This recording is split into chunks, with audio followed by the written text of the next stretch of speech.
अगर पीएमएस की बात की जाए तो 2020 से लेकर 2025 तक 2020 में था कि पीएमएस का एयूएम 18 लाख था और अभी 2025 में बढ़कर लगभग 40 लाख करोड़ का हो चुका है इन इंडियन रुपीज़। एंड अगर क्लाइंट की बात की जाए तो 2020 में 1.5 लाख था और 2025 में बढ़कर 2 लाख के आसपास समथिंग हुआ है।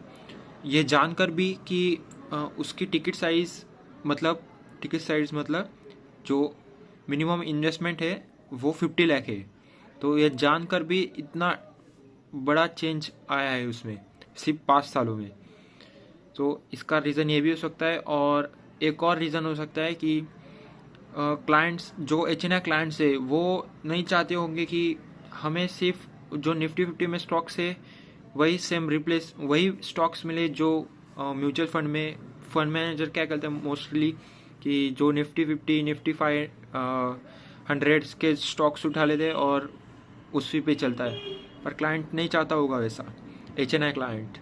तो सपोज अगर एच.एन.आई. क्लाइंट को लगता होगा कि कोई particular industry like IT sector, defence या मैन्युफैक्चरिंग में उसको लगता है कि ग्रोथ है तो वो अपने हिसाब से चूज़ कर सकता है।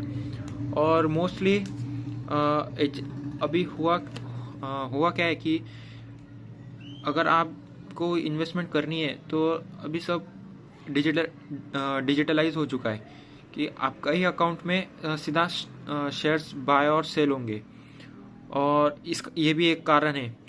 और इसका और एक कारण है कि म्यूचुअल फंड में मोस्टली एयूएम बहुत बड़ा हो चुका है और पीएमएस में इतना बड़ा एयूएम होता नहीं है, तो फिर बाइंग और सेलिंग इजी हो जाती है। उससे अल्फ़ा हाई जनरेट होता है। तो अल्फ़ा हाई जनरेट होने के कारण अपना ये भी रिस्क तो बढ़ता ही है और अपना रिवॉर्ड भी बढ़ जाता है। तो ये एक रीज़न हो सकता है।